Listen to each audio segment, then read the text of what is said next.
Howdy, howdy, howdy, and welcome to another episode of the DirtInfo Podcast.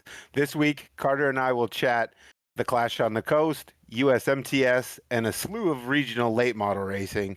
We'll also take a peek at this upcoming weekend's racing schedule, and as always, we'll send you home with one for the road. Carter's playing a little hurt today, so I'll tell y'all where to find us across the social media platforms. The podcast that you're watching right now is available on YouTube. It's also available on Spotify and Apple. In short form, you can find us on TikTok and Instagram, and in long written form, you can find us on Facebook and always at dirtinfo.com. Carter, I know you're a little under the weather, so what did you remember watching this weekend as far Well, as racing? going into the weekend, I planned on watching all of the Southern Nationals and then Cherokee on Sunday. And then I pretty much only watched Friday of the Southern Nationals because I was out of it for Saturday, Sunday. Friday at Swainsboro, though, going into the night, the track it was looking like it was going to be one lane, but come feature time, it widened out pretty good, and it was surprisingly entertaining. I didn't realize how flat Swainsboro was.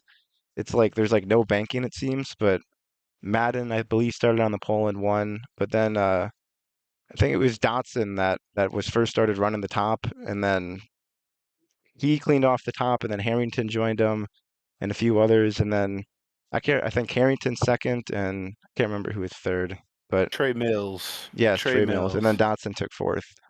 Right But on. so that Yeah. race, I was worried at first, but it ended up being pretty good. And then another race that I want to touch on that I watched a week ago on the day we're recording this was the first day of the Clash on the Coast at Northwest Florida, the stock car feature, and specifically. I was in the gym parking lot as it started, and I was like, "Well, I'm gonna sit here and watch this quick," and that was probably the best one of the best features I've seen. Well, for sure all year. I mean, we're not very far into it, We're but not deep into it. they were they were three wide coming to the checkered. There Mhm. was a questionable slider by the Presley Harrington who ended up winning, but then causing that him and second got slowed down. Third place came out of nowhere on the bottom, and they were three wide crossing the finish line. And Yeah. and I guess too the live timing wasn't working during that race, so they had a hand score it. So I was just sitting there like, all right, who won? Just waiting to go in the gym, waiting to find out who won the race. But I was very entertained with that one. Yeah. And the guy who won, he races up by you, right? Yeah, he runs pretty much by all the tracks by me, 141, Seymour, Luxembourg, and stuff. So he was in street stocks a couple years ago. I think this is his second year in a stock car, second or third. But yeah, I see him run all the time by me. So Right on. Yeah, I think I saw it was his first win in a stock car. I don't yes, know if I can verify that, but okay. Right yeah, on. at least in an IMCA sanctioned race. He may have won Yeah. like a non-sanctioned race. I might not be aware of. I know he has Yeah. some street stock wins, but for sure his first IMCA sanctioned stock car win. So Yeah. Hell of a way to get the first win. Yeah, I mean that thing blew up on social media, so you know a lot of people have seen his first win. But I think speaking of Clash on the Coast, real quick. So, like you mentioned, it was Presley Harrington yep, won the first one. Just I don't know. Let's just recap. I'll just recap real quick the stock car. So, he won night one. Mike Vandermark Jr. won night two. Jim Horeshi. Horsch. I think it's Jim Horsch. Horshi? That's how I've always said Horeshi? it. Okay. Horsch. All right. He took night three when they ended up at Southern, and then Damon Murdy won the finale. And then Mike Vandermark Jr., who I believe was part of that Yeah, photo he was the finish. one that was in third, and I thought he actually won it at first, but he was the one that was in third that almost ended up winning It it. was he the one So, coming on the bottom? yep, that was him. Yeah, I thought that guy won. Yeah, I thought that guy won too, for sure. So, yeah, definitely.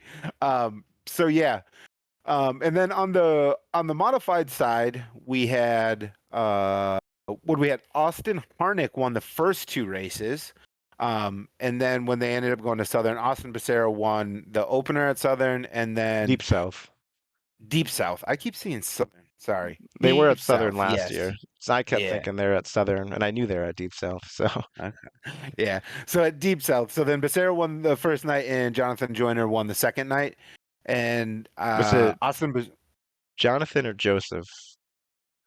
Joseph. I'm admittedly flustered. My light cut out at some point when we were recording, and I'm like, God, I'm so dark. So sorry for the technical difficulties. But anyway, yes, it was Joseph Joyner, who actually kind of linking the two things you watched together. He took second at Cherokee on Sunday, if I recall correctly. Joseph Joyner did. And then I'd believe it. Couldn't confirm.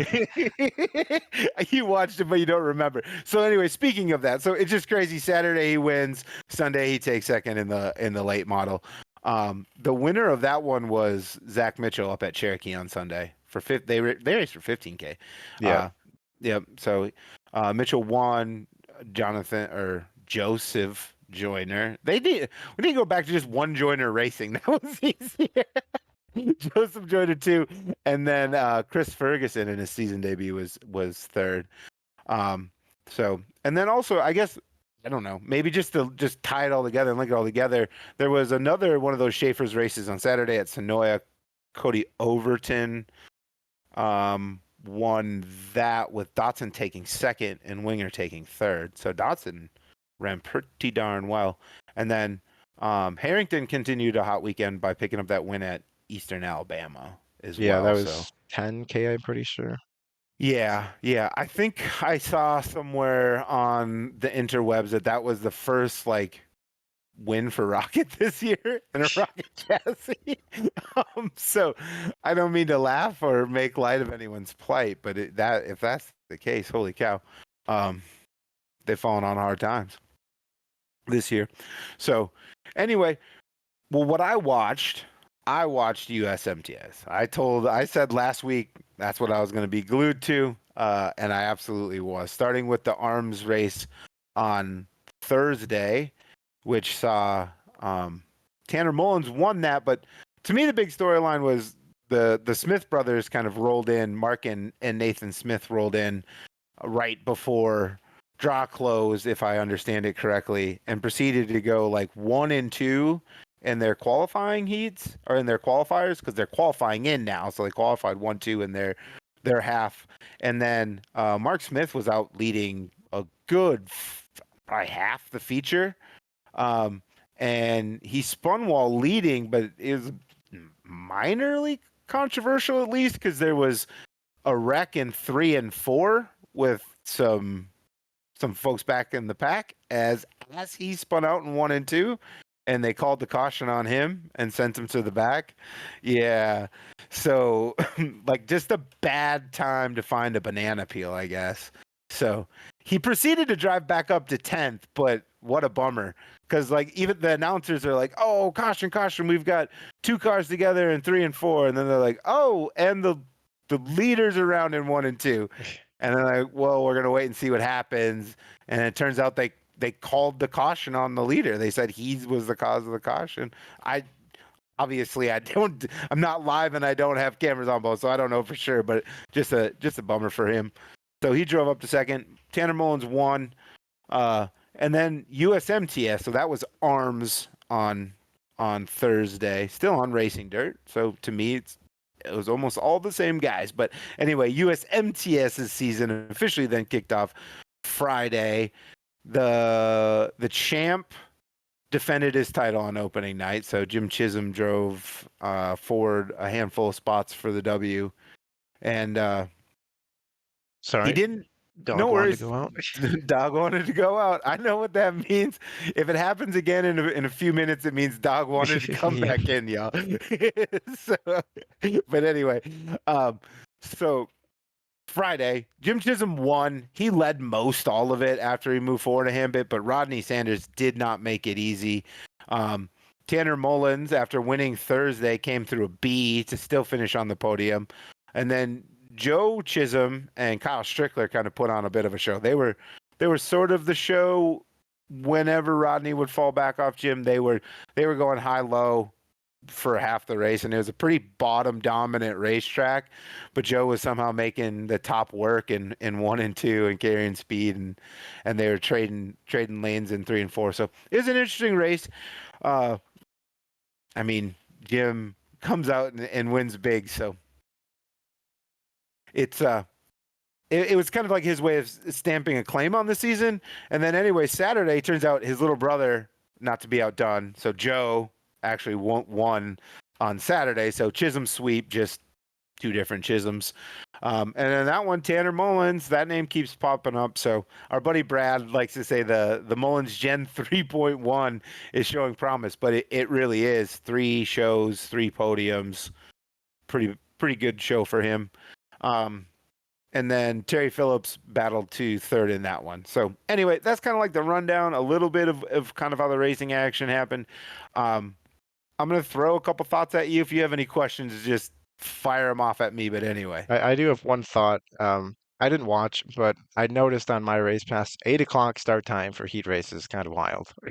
Yeah, so I was going to touch on that. That's where I was going next. So thanks for the segue. Yeah, like Thursday's program was really long, really long. Thursday's program was pretty long. I actually went to dinner for my dad's birthday, forgot to bring cake to the restaurant, went to my dad's house afterwards, brought cake, and then made it back to the house and still caught like most of the racing program.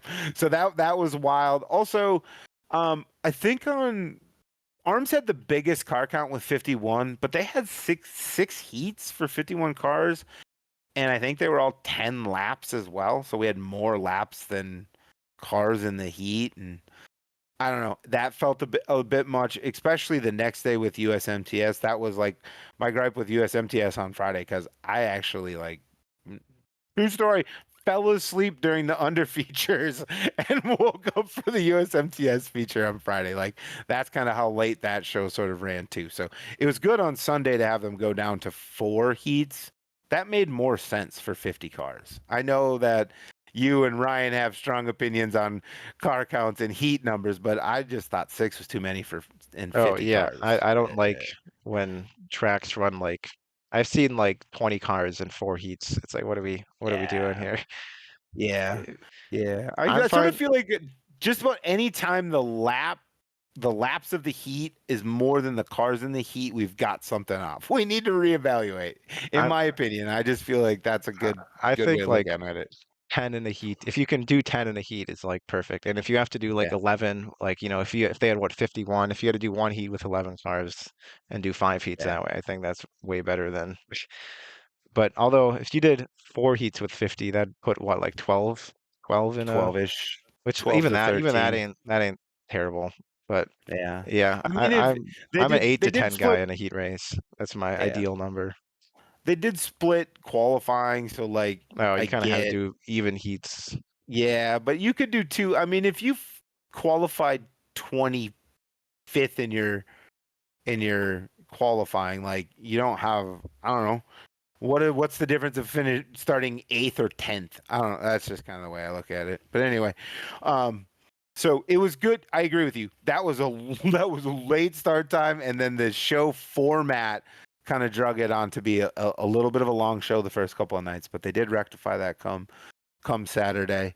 The other thing too that I kind of want to mention, I brought them up a little bit, but the Smith brothers showed up. They were fast all weekend. They didn't quite get the results, but Nathan had a 7th on Saturday. I mentioned, Mark was leading and had a 10th, and then made all 3 features. So they were poking and prodding them anytime they made it on Racing Dirt to see if they were going to join the tour, and they're non-committal, but I guess I'm just fingers crossed.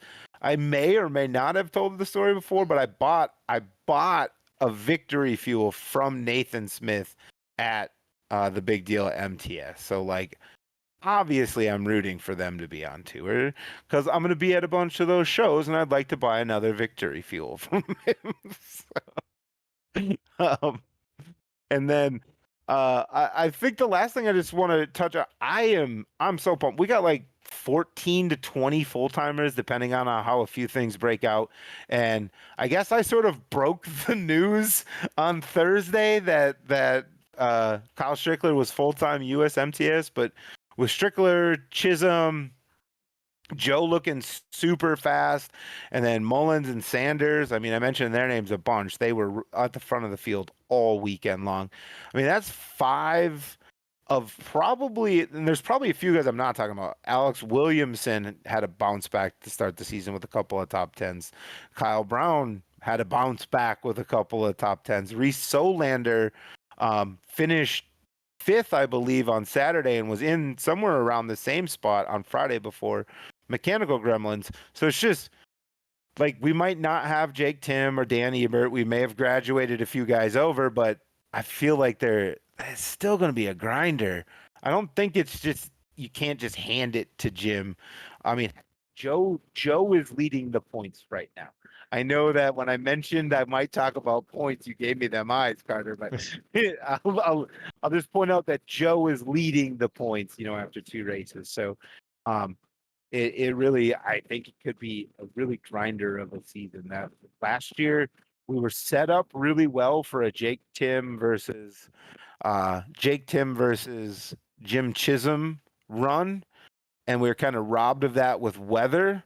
So hopefully, with just a deeper field this year, we'll get that meat grinder down the stretch and have whoever ends up being the eventual winner have to work for it. So I that's I my got a thoughts. I got a question that you would care more about. Would you like to see USMTS do a thing how the late World of Outlaw late models have, where you know who's like committed going into it? Like with Woo, they have like the loyalty thing. I don't like it in late models because there's two series, and I like but with mods or USMTS, there's no other national series like where it's like, oh, they could flip here. Now I don't know if they're going to flip or not. But with that, I feel like it would be nice to know going into it, like, oh, okay, these guys as of now are committed to run it. Yeah, I would love for folks to make their plans at least more widely known. Um, but I also think it's a bit of nature of the beast with the USMTS. I don't want to speak on anyone's financial situation, but I do know, like, I remember seeing Dylan Thornton when he was going up and down the road. It was a pickup truck and a single car trailer and him and himself. So it's not like these are huge racing outfits. Sometimes it's, we hope to run the whole thing, but if bad luck, strikes at the wrong time, we can't make that full commitment. And so, I get why we don't see as much of it, but I would love to see more of it, just because I think it's a really good product. I mean, they added a dice roll for the format, so they qualify in and then they dice roll for the invert. They do the choose cone. The racing's phenomenal. I mean, I can think right off the top of my head at least 5 times I've seen it pass for the win on the last lap at a USMTS race. Just like the racing is just that good. So anyway, yeah, to your point, I wish they would announce it so we could have a little bit of excitement and a build up leading into the season, a little bit more than just having to watch MRP entries and be like, oh, okay, those guys showed up. So of those, here's who I think could. Yeah.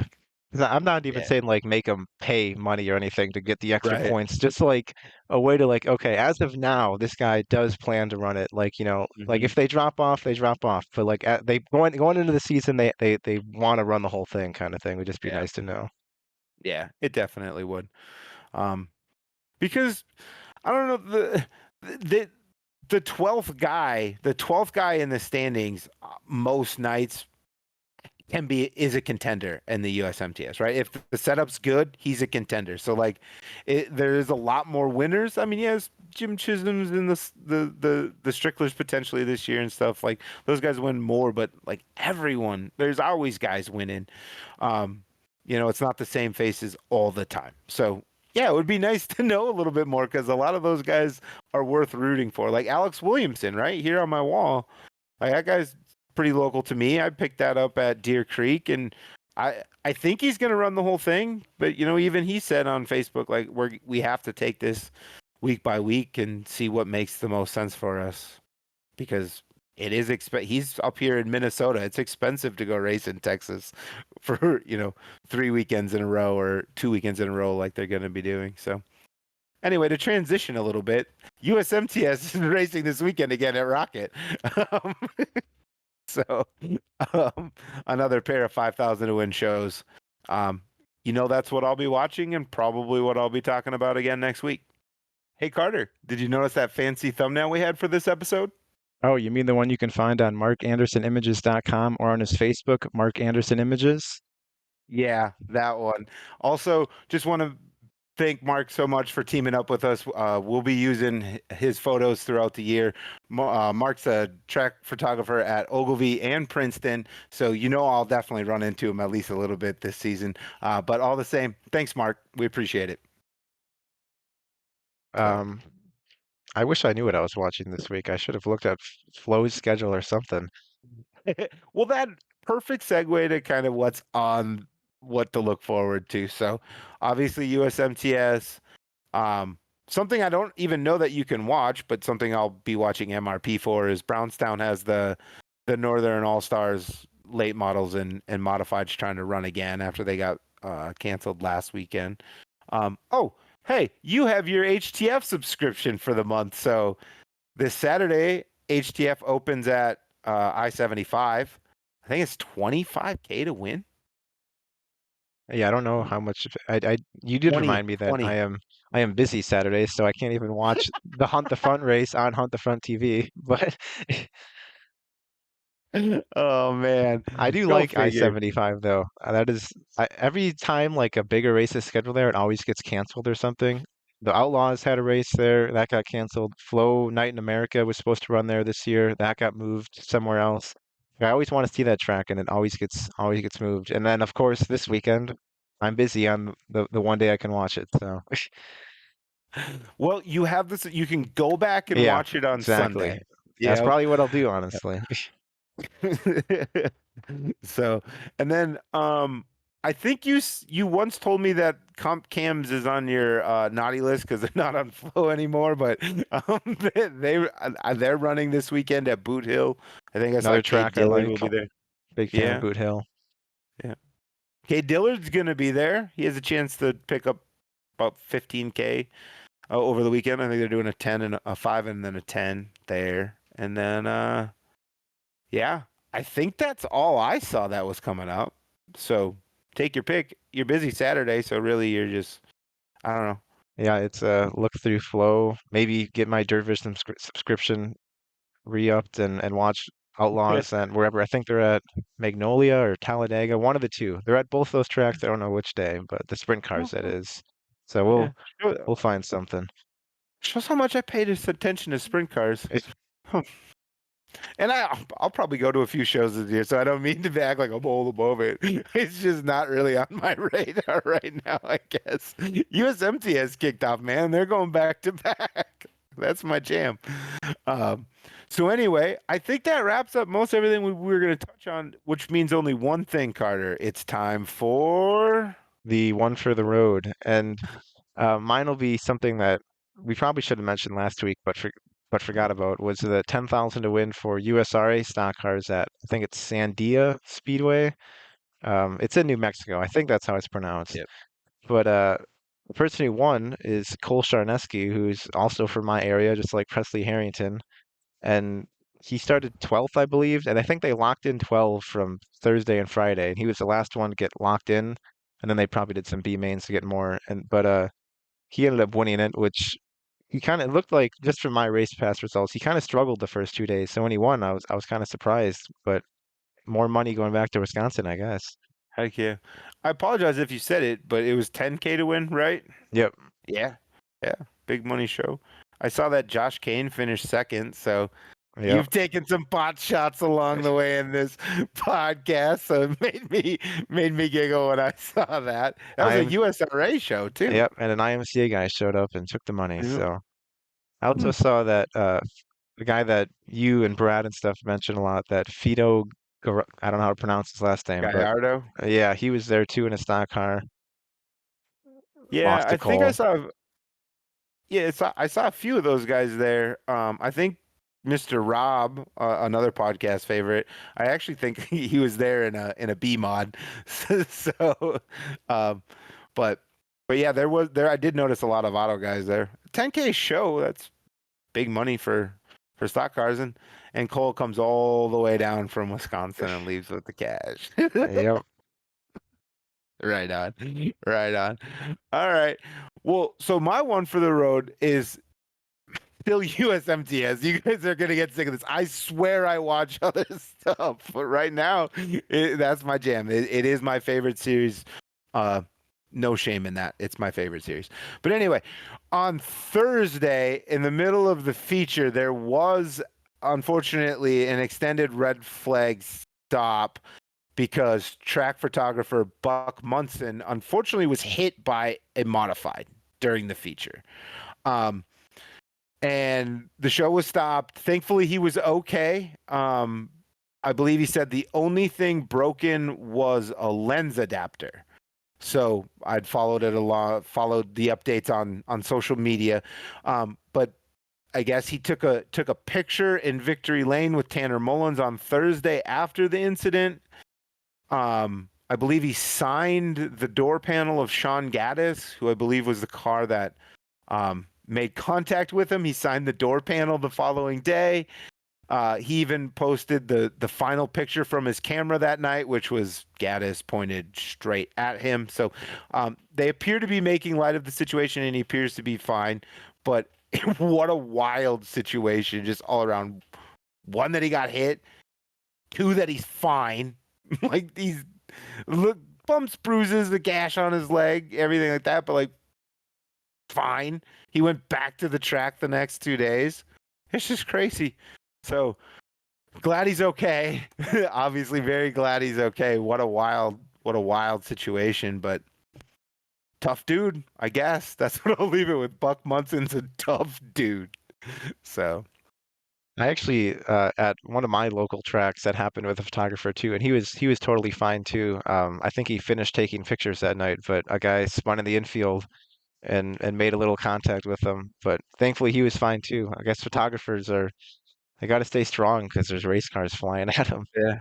Yeah, there's a track, getting a little bit on a tangent. There's a track photographer at Granite City, and I can't remember the exact varmint, but potentially a hedgehog was on the racetrack, and they couldn't get it to go anywhere. And she, I believe her name's Emily, she just ran up and two-hand grabbed it and scurried it away and let it go. So racetrack photographers are just a different breed. I guess we'll end with that. So, but anyway, much appreciated as always for watching. I forgot to say it at the beginning, but if you're still here, please hit a like, subscribe. Any of that definitely helps the show, and any support is much appreciated. So we appreciate that, and we'll see you next week.